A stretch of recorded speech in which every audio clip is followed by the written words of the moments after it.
Welcome to the Catholic Midlife Podcast, where we're addressing the challenges and the opportunities of midlife from a uniquely Catholic perspective. Join us each week as we spark a midlife renewal and create a firm foundation for the next wonderful, exciting, awesome season of life.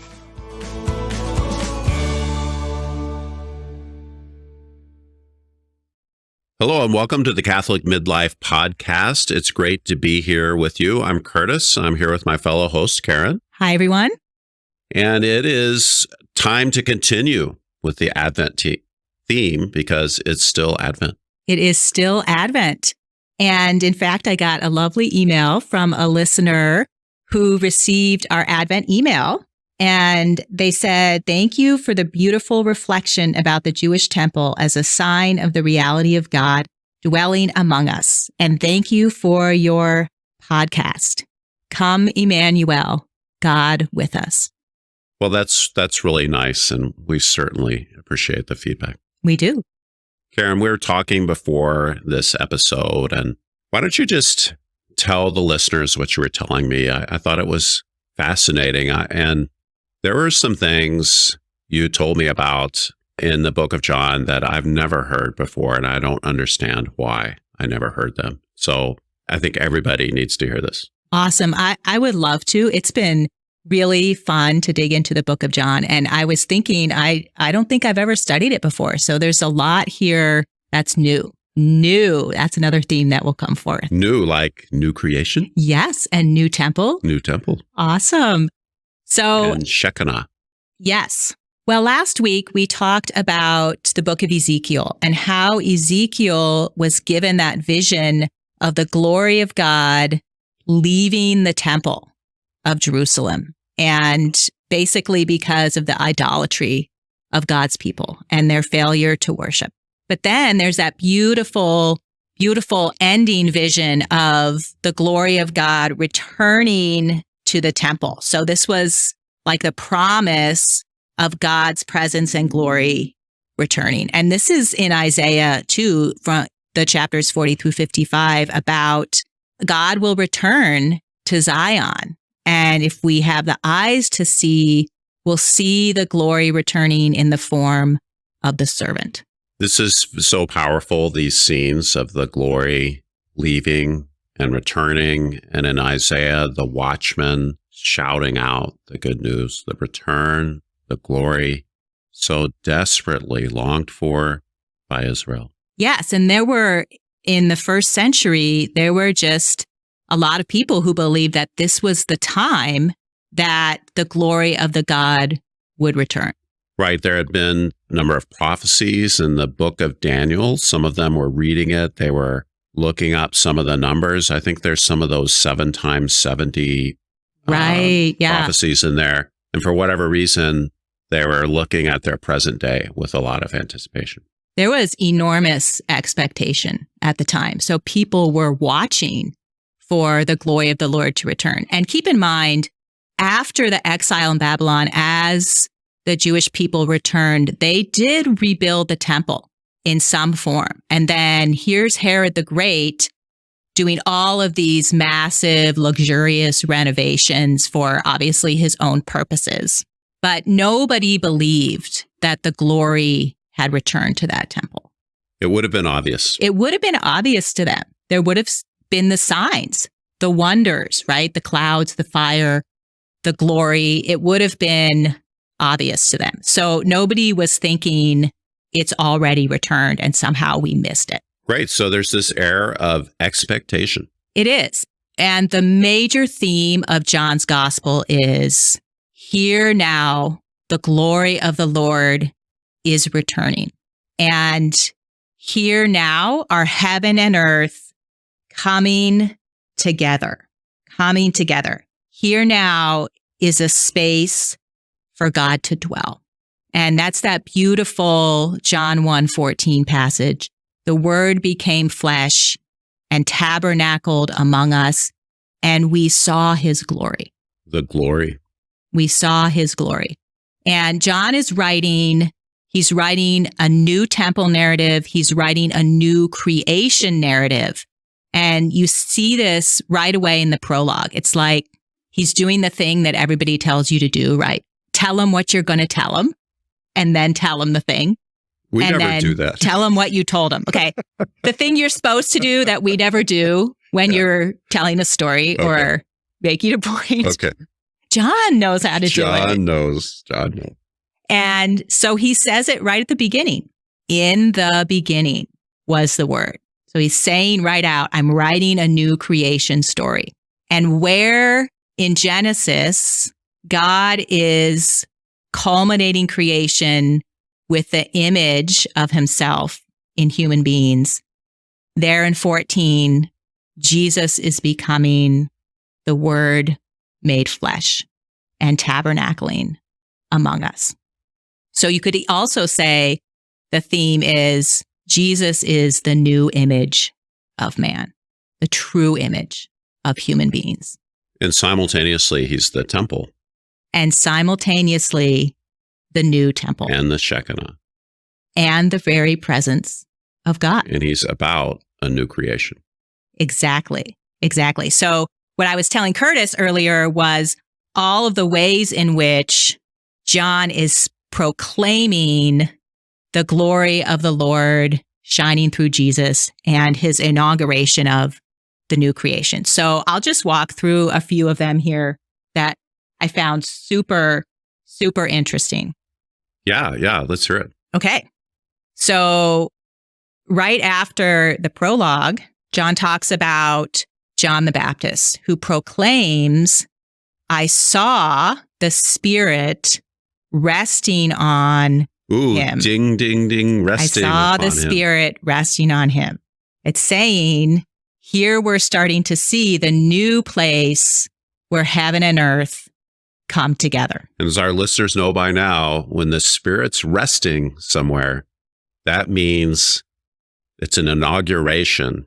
It is a ready for business. And you know something exciting is going to happen. Something exciting will happen. And I love this part in John where early on, Jesus is encountering Nathanael. And I think Nathanael's been brought along with one of his friends to meet Jesus. And Jesus says something like, oh, I see you, a true Israelite. And I'm paraphrasing here. And Nathanael says, well, how did you know who I am? You don't know me. Jesus says, I saw you under the fig tree. Sure. I saw you under the fig tree. And he's like, holy cow, you must be the Son of Man. Jesus is like, yeah, because I saw you under the fig tree. He's like, that's why you're saying that? And Jesus said what? He said, well, follow me and I'll show you some amazing things. And he makes a reference to what's called Jacob's ladder. So he's referring to this part in the Old Testament where, Jacob had a little conflict with his brother Esau. He may have tried to, steal his birthright, and then Esau tries to kill him. So anyway, he's getting out of town. He's fleeing.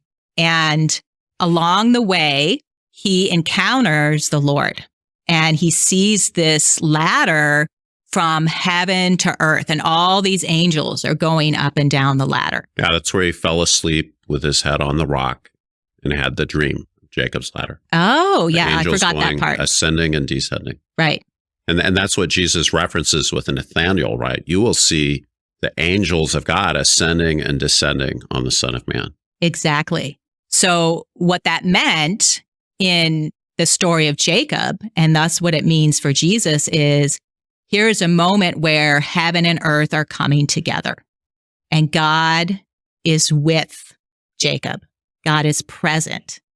And what does Jacob do? Obviously, this is way before Moses and the tabernacle and the Jerusalem temple, but he builds an altar for worship and he calls it God's house. Bethel, God's house. So Jesus is saying, come along with me and you will see heaven and earth coming together and the presence of God in your midst. And he's plainly evoking temple language there. Exactly. And then John starts to tell us the signs that Jesus performs that reveal his glory, to the world. And for John, there are 7 signs throughout the gospel. Now, I have to laugh because the first sign is the wedding of Cana. And I knew that. So that's Mary making Jesus pull the trigger before he's really established in a public way, his ministry. But what's making me laugh is you were explaining to me John sets forth these signs, and John is gradually revealing more and more of the glory, the Shekinah of Jesus. And so in John, the Gospel of John, we have the story of the wedding at Cana, and it says, Jesus did this, the first of his signs, in Cana of Galilee, and revealed his glory. I just didn't remember that.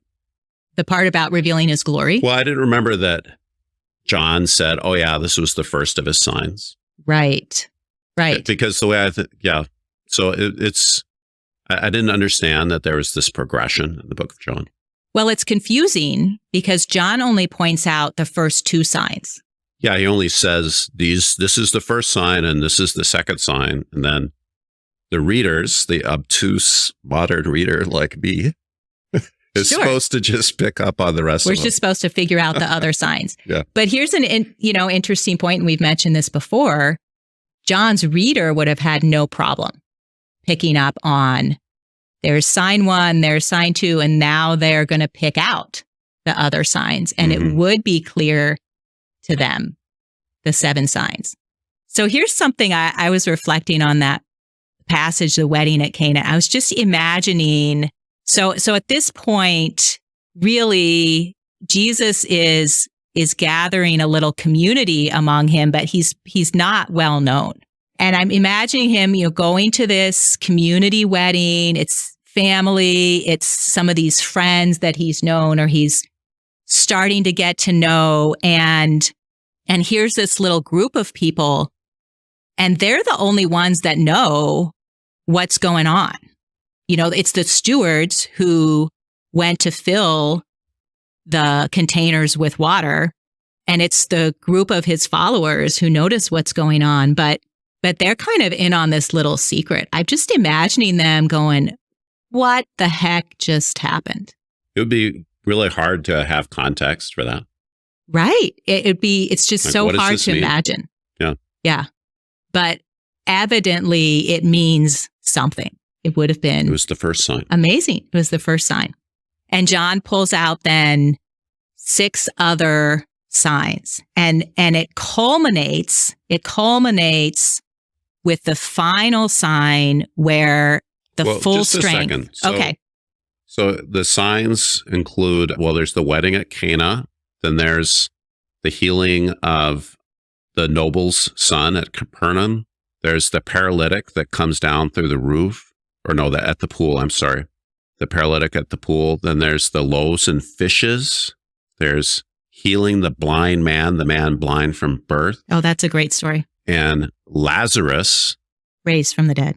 And then finally, the last sign is Jesus being crucified.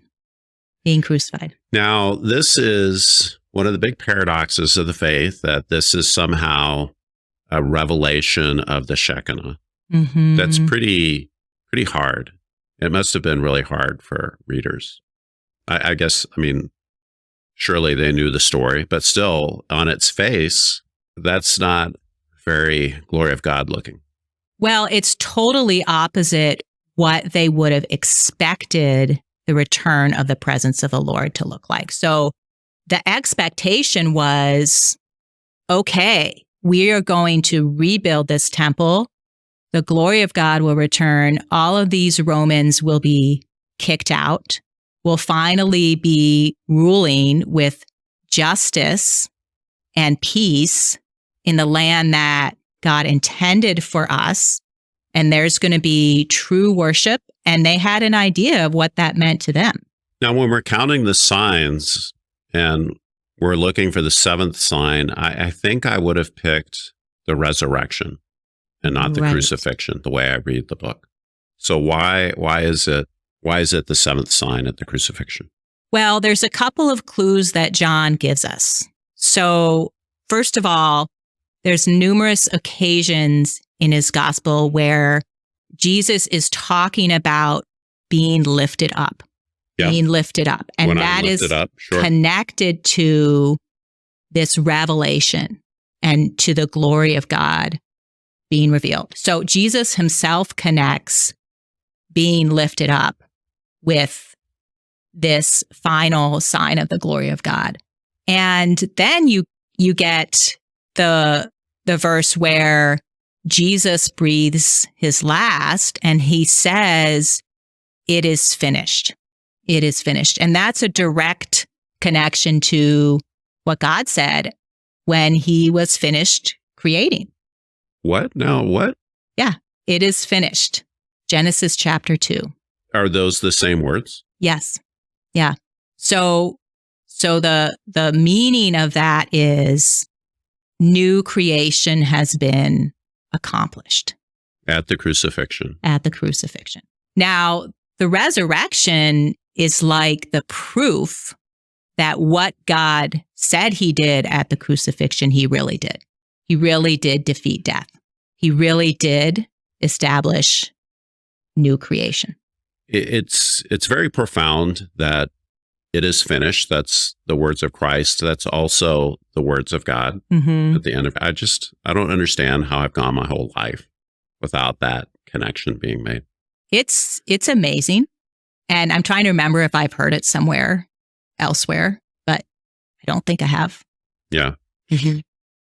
So something, Karen, that really come to me out of contemplating all this is that we can approach God in a very kind of theological way with Trinitarian doctrines and atonement theories. And that's the intellectual ideals. We can have preconceived notions. We can have habits. But seeing the life of Jesus as a narrative and seeing how John places him in the whole sweep and panorama of Jewish history with the temple and the new creation, it's a different way of relating to him. And I can start to sense how I'm being swept up in that huge narrative, that ongoing narrative. So are you saying it's like a shift from thinking about person of Jesus who's God and man in a little bit more abstract manner to being pulled into the story? Yeah, as we see God operating and Jesus and the Holy Spirit, as we see the story, as we understand the story and all these sort of Russian doll, these interlinking pieces, it's a new way to encounter the Trinity. Right. I'm thinking of that part in John after the resurrection on the first day, which has significant meaning, being the first day of new creation. And Jesus comes to the upper room and breathes his spirit upon the disciples. And it's just this, I was thinking of what you were just saying about being pulled into the narrative, that now Jesus is pulling his disciples into the spirit to be part of the new creation. And of course, breathing his spirit upon them is full of temple imagery. It's full of Genesis imagery. Yes. He breathed on them. Mm-hmm. Yes. So there's this imparting really of this place where heaven and earth come together, and imparting that to his followers and inviting them to also be places where heaven and earth come together. Karen, before we leave this topic, there's the scene with Pilate where he says, "Ecce homo," and this is a temple theme. Can you enlarge on that? Oh, right. Right. Well, I think I mentioned before about John wanting to really show Jesus as this renewed and true image of the human being. And so you have that instance where here is Jesus with Pilate in this parody of kingship, right? With the crown of thorns and all of this just degrading experience. And here's Pilate saying so ironically, here is the man. And it just pulls into focus what Jesus is doing as renewing who the human person is. And there's a lot of layers to this. One is, of course, in Genesis, when man is created and he's installed as the image of God in the temple. So Jesus is the new image of man. But also, it's a contrast. When man is in the garden, it's, I guess they didn't have wine, but they had roses and it was good times. Mm-hmm.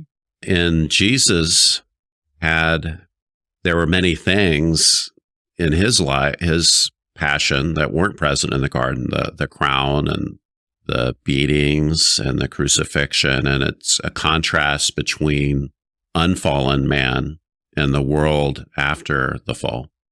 Right. As you're saying that, it's just really striking me that part of what's being revealed is what it means for God's presence to come into the world and for the word, to come into the world and the world to reject the word.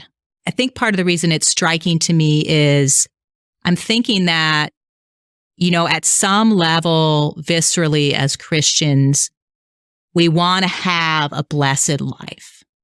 We want a life in the world of goodness and grace and the presence of God. And it can be very difficult to accept that this is part of what being a new creation in the image of God is going to entail in this world for now. Yeah, and in his life, Jesus holds all those things together, the love, the suffering, the passion, his people, his family, holding it all together. Yes. Dwelling among us. And really, I've been reflecting on what it means to be a part of the new creation. And I think we'll be talking more about that in our next episode. My friends, we'll leave you with that. We do want to let you know that we're going to have another round of the self-compassion groups. They were well received, and you can come to our website, thecatholicmidlife.com, look for the big buttons, look for the banner, click on it and get more information, or you can reach out to us. It's great to be here with you, and we'll see you next week. Have a wonderful Advent.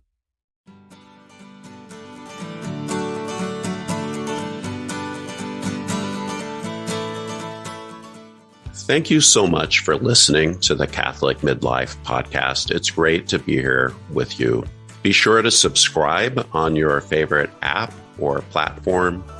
Leave a review. That's so helpful so that others like you can find the podcast. And be sure to tell your friends. We'll see you next week.